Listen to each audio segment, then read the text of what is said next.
If you're a mid-level to C-suite leader who wants to own your growth and figure out your next small, brave move to achieve your leadership goals, you are in the right place. Welcome to the Small Brave Moves podcast, a weekly deep dive on how to be braver in leadership and in life for exceptional results. I'm your host, Nicole Bianchi, best-selling author, certified master executive coach, NSA certified speaking professional, chief bravery officer, and tough talk expert. If you're ready to become a better, braver, and more authentic leader, let's dive in. Welcome back to the Small Brave Moves podcast, where we explore the everyday acts of courage that shape how we lead. Today's episode is all about what it looks like to show up bravely in the moments that matter most, especially when you're in rooms where you might not feel like you belong yet. I'm excited to welcome Olivia Lynch, Director of Sales Programs at Salesforce and the Global President of the Salesforce Women's Network. Olivia sits at the intersection of sales, marketing, and community, building programs that drive real pipeline while also creating spaces that elevate people and perspectives around the world. In this conversation, Olivia shares a powerful moment of raising her hand in a room full of senior executives and what it taught her about courage, credibility, and using her voice. We talk about how bravery often looks like asking one thoughtful question, trusting the people who see more inside of you than you see in yourself, and choosing to show up even when your heart is pounding. This episode is a reminder that you don't need the title, the certainty, or the perfect words. You just need the willingness to take one small, brave step. Here's my brave conversation with Olivia Lynch. Olivia, I am so excited to have you here today and to go deep on some inner leadership work, some conquer yourself, small brave moves that you've made. And I'm just excited to have you here today. Thank you so much. I'm excited to be here as well.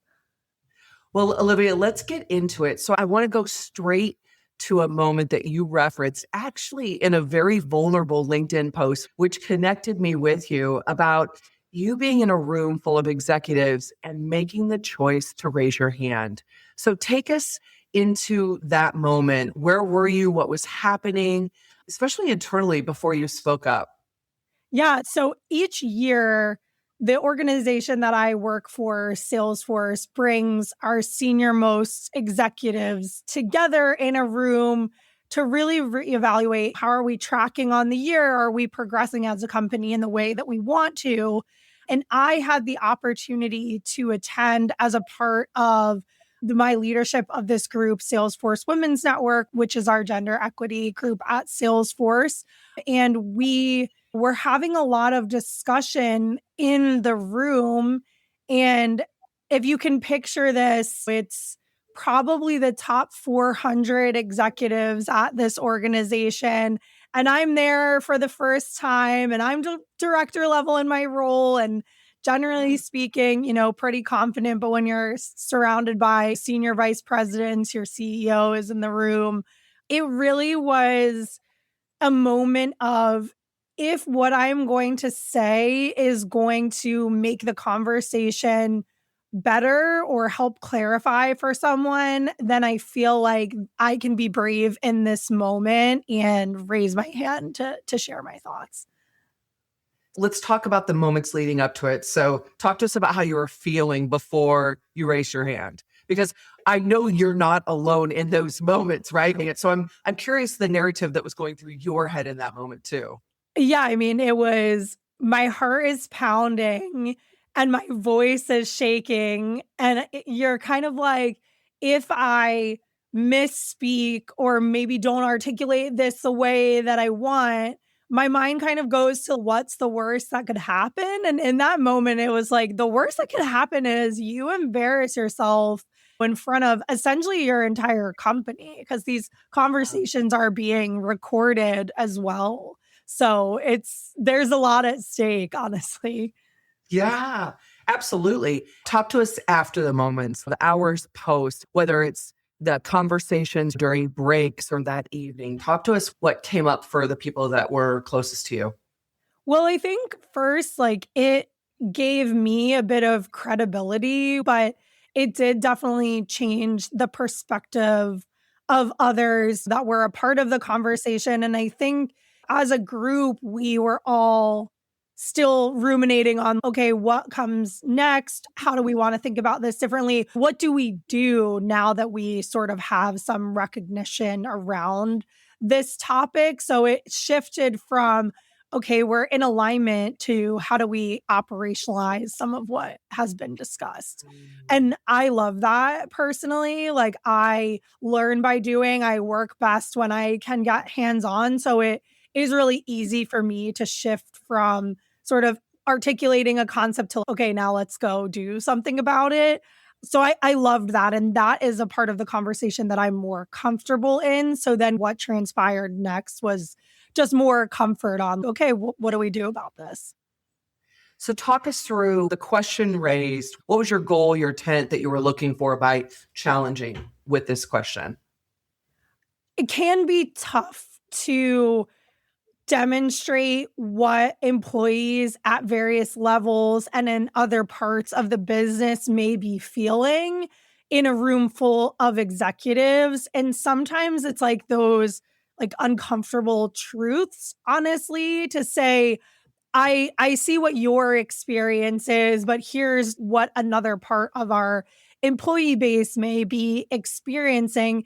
And it's not all negative necessarily. It's just a difference of things change, and we are a global organization as well. So when you're thinking about the wide array of perspectives, cultures, there's just a lot to consider. So I felt like I had a little bit of responsibility to give a voice to some of that based on my experience.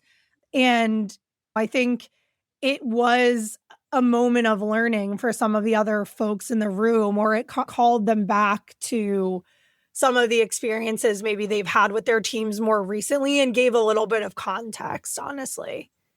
Well, it does. And as leaders in an organization, it's impossible to see or hear or pick up on everything. So having trusted leaders like yourself, being able to raise their hand and say, I want to share a different perspective or help you see something you may not be seeing helps them, right, operate at a much stronger level. Without that, I mean, it's difficult to be successful, right? Absolutely. So you said leadership is the choice to show up.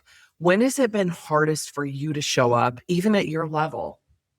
You know, I would say right now, like in 2026, I mean, there's so much information, there's misinformation, there's a lot happening outside of anyone's four walls. And I feel a lot of empathy and feel what's happening in the world really deeply. I think it is really the conscious choice to try to acknowledge what's happening, especially for your teams, but then also be present and try to reconnect to some sense of purpose, not get too bogged down in the negativity, sit with those emotions, but also make space for actually getting the work done and reconnecting everyone to that shared purpose. I'm an empath as well. So I have to be really careful that I don't carry it with me on and that I find a way to release it. And when I don't release it, my body definitely feels it. So talk to me about how do you manage internally inside of Olivia in those moments or those moments following? I think that the team around me helps me have a lot of perspective. And I always try to come back to perspective, breaking things down into sort of what is demanding my most immediate attention or what person on my team really needs support most urgently. Because if you try to look at every piece of the puzzle all at once, no human can handle all of that. So I try to simplify and prioritize as best I can. And then I'm someone too who really values health and wellness. So it's like, do I need to take a step back? Do I need to go take a walk outside and come back to this moment so that I can be present? I think I feel a lot of emotion in my body often. So that sort of helps me recenter. It's such a good reminder to do that. So many people don't, right? So I love that. So you operate in environments, I've operated in environments like this often where there's hierarchy, there can be scrutiny, high stakes. This is very common, right? Especially in Fortune 500 companies and the public sector. What does bravery actually look like in that context for you? I was thinking about this a lot, and I realized that even though it's a high stakes environment, I don't feel like the bravery is rarely like a big moment. A lot of times, I think it is something like a question that really opens up the perspective of a conversation. I'll give you an example because there's a leader that I really admire, Amy Weaver. She's the former CFO at Salesforce. She had this way of asking questions that I've never forgotten. She could walk into any room, like at any level, and she'd say something like, "Can you help me understand?" And what followed would just reframe the entire conversation because it was curious, it was brave. And when she asked the question, it means that she's willing to sit with whatever the answer is, even if it's uncomfortable. So for me, I feel like in those environments, I've tried to make that strategy my own and choose courage over comfort every day. Um, I start by trying to lead with a question so that instead of telling the room, hey, I think you're missing this, or here's a piece of constructive feedback, I try to present it as a question so that it invites people to see it for themselves. I think that's where the real shift happens, like that genuine curiosity, because I think it lowers people's defenses, like creates space for them. And I feel like that's one of the bravest things you can do in a high stakes room. For those that aren't masterful yet at asking the questions, you see them jump in and want to reposition their thought or give advice. And it's interesting. Just a few weeks ago, I was working with a group of leaders who had become leaders in the last year or two. And it took me back to the moments of early on in my career where I was like, oh, that's right. They still are trying to be the expert, right? Moving from individual contributor to now leader. And they're still trying to project or direct their expertise and demonstrate and show versus pausing and asking questions. And it was fascinating. So I'm like, oh my gosh, I forgot about those moments. I'm working with them on the skill of coaching, moving from being directive to being stronger in their coaching skills. And I was like, pause and just ask one question. If you can do that, that will shift everything for you. And so I just love that you said that. It just takes me back to that moment because I think we do become more masterful as we experience more leadership experiences and gain more expertise, right? Yeah, absolutely. And it's exactly as you said, you want to show that you know what you're talking about, but this honestly requires a little bit more humility. And let me take a step back. And I found that people are way more receptive than when you come in as the expert, honestly. Yeah.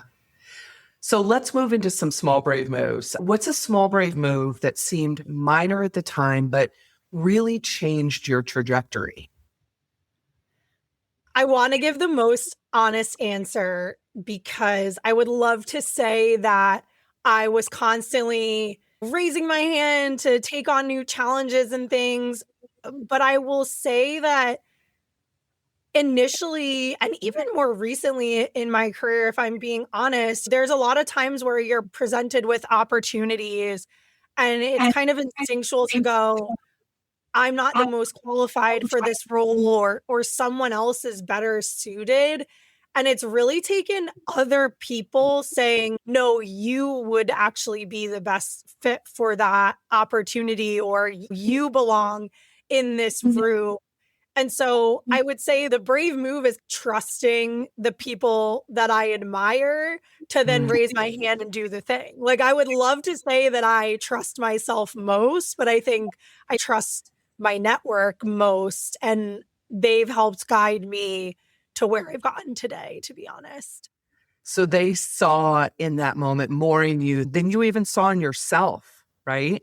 Yeah, absolutely. I love that. I love that. Take me back to how this felt because we often skip this part of when they saw more inside of you than you even saw in yourself. And you were like, okay, well, I'm going to trust you. Talk to me about what was going on inside of you at that moment. It's really uncomfortable because on the one hand, you're like, oh, I feel really honored. But then on the other hand, you're going, now not only do I have the stakes of this potential role or project or whatever it is, but I also don't want to let them personally down. So it's sort of that like Yeah. double whammy, like you have even more pressure. I think for me, though, I really pride myself on being there for the people in my life. So I'm going to do whatever it takes to not let them down. So I think that ultimately helped drive the success too. Yeah, it's very much a conquer yourself moment. So we're going to lean into some brave conversations. Is there a conversation you wish you would have had earlier on in your career? There are a few I can think of, but I think the commonality is sort of between them goes back to our last bit of conversation really around not having that confidence in myself and not having the credibility. So it was always just, okay, well, if I have more information or if I feel more comfortable or if there's data, like then I'll be ready and prepared to have this conversation. And really, that's not worth waiting for. I think when you have a certain understanding and conviction that this conversation needs to happen. It's uncomfortable, but what's more uncomfortable is waiting. That's when you just have to go for it. I think there is not going to be the perfect amount of data and credibility and all of those things. And you owe it to that person to proceed with the uncomfortable conversations. And even if it doesn't go perfect, the value of not having waited until so much has changed or you've kind of lost them is really worth it, I would say. So, like, if I could go back in time, I feel like I would have the conversation when the thought first comes to me, not when it's perfectly packaged. Yeah. Brave doesn't necessarily mean polish. I think it is about the timing and that conviction.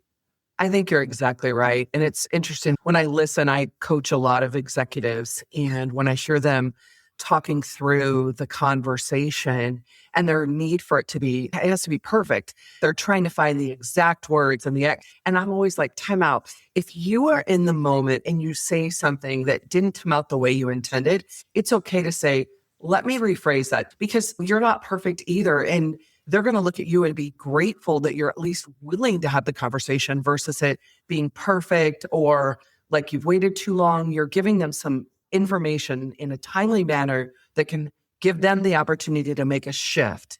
And then it's their choice. So it doesn't have to be perfect, but I can see the need to get it right. Oh, yeah. My boss and I actually always say we're in the recovering perfectionist club. So shout out to everyone else who feels like you are a perfectionist. So that resonates with me a lot, honestly. I love that. I love that. So that was back then. How do you handle brave conversations today? What's your philosophy, your approach in brave You know, conversations?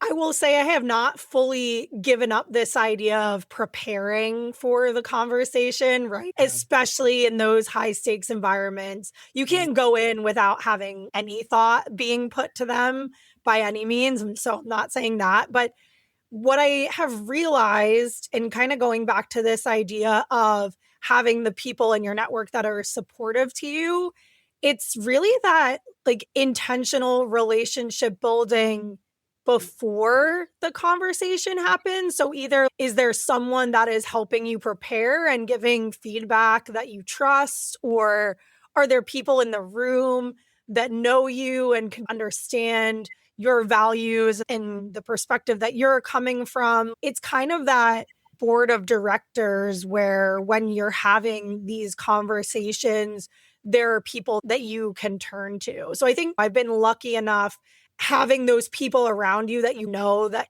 you can count on. And even when things don't go right, that can help coach you to here's what we can do next, or here's how you can do things differently in the future. So for me, it's really like the community is everything. What you're articulating is a lot about the how we work conversation, which is the first of the 5 tough talks that I wrote about. And in how we work conversation, it is about that relationship building, but it's also asking questions like, I'm going to have to give you feedback from time to time. What's the best way to do it? Or, hey, if I work for you, Olivia, and I want to challenge you, what's the best way to do that? If I want to challenge your thinking on something. And it gets that messiness out early so that when it does come time to have some of those, it doesn't feel so awkward, so defensive, so almost disruptive, you know? For sure. And I feel like there's so much to be said with conversations happening virtually as well. That is a whole different, we could probably have an entire separate conversation on just what some of the body language that you see online or don't see online that maybe if the conversation would have been had in person, that's really challenging. Like I will always prefer to have a difficult conversation in person if possible. Yes. Yeah, I completely agree. So as your leadership has grown, what's an internal narrative that you've had to rewrite for yourself? I think for me, it's more about not rewriting the story. I just think this concept of imposter syndrome is sort of a systemic myth where it's, oh, you have to fix something about yourself in order to like fit in at this organization. And I think a lot of times it's the systems, it's the rooms, it's the structures that weren't built for every leader in mind. And when we say to underrepresented leaders, like, you just need to rewrite your story, we're kind of letting the system off of the hook. That's my thoughts. I'm curious to hear what you would say. So I'm coming at it from a little different standpoint. The data shows that if there is imposter syndrome happening, it actually impacts men and women equally, which so many people will throw it towards it's a women issue, right? And it's like, no. And then actually the data goes deeper and it shows that disproportionately it impacts high performers. So if you're a high performer, because you're so much more aggressively going after your goals, right, that it's going to pop up more often where you're going to pause and go, oh, wait a minute. Oops. And you're right. Environment can very much play a role in it. Part of it can be our own narrative in that moment too, but environment can absolutely impact how strong this imposter syndrome can be. I totally agree with you. And I think it goes back to that idea of when the stakes are higher, when you're climbing the ladder, there's more visibility, it's riskier. So that fear, I think, naturally just comes up for leaders and high achievers. So Yeah. And even go back to the moment where your leaders believed in you more than you believed in yourself at that moment. Imposter syndrome can pop in. It's just really self-doubt, right? A little self-doubt. But knowing that like you're given the space to figure it out is what probably lessens it in that moment. So final question for you is, for someone listening who feels hesitant to raise their hand in a room where they don't yet feel they might have the credibility, the expertise, the title, what's one small brave move they can make this week? Yeah, not that I want to be a broken record, but I think that idea of asking one thoughtful question in a meeting that will not necessarily prove that you've done your homework or you have all the answers, but something that you can show up and genuinely be curious about that will help you have a better understanding or the room have a better understanding of whatever the challenge is. I really think that shift from I have to know everything to how can we as a group kind of discuss some different perspectives and look at things in a new way is really valuable. I think when I was able to make that shift in my leadership journey, it changed how a lot of those brave conversations were happening for me. It reminds me of a statement I shared not long ago around brave leaders rehearse for the tough moments, right? We rehearse for the brave conversations, those moments where we might be in the large rooms and questions we might want to ask. So I love that. Brave leaders rehearse for those moments. Olivia, thank you for joining me today. I feel like I could keep talking to you for hours. I love it. We could. I appreciate the leadership wisdom and experience that you threw down for us. And I know it'll be helpful for everyone that's listening. Thank you so much for joining Small Brave Moves today. Thank you for joining me for this episode of the Small Brave Moves podcast. If you're wanting to take this work even deeper, I'm here to help. From engaging in inspirational keynote speeches to transformational coaching and workshops for leaders and teams. page-turning books, online courses, and enlightening leadership development retreats. There are so many ways that we can work together to take your leadership to the next level. For more information, check out the show notes, and let's do this together, one small brave move at a time. See you next week.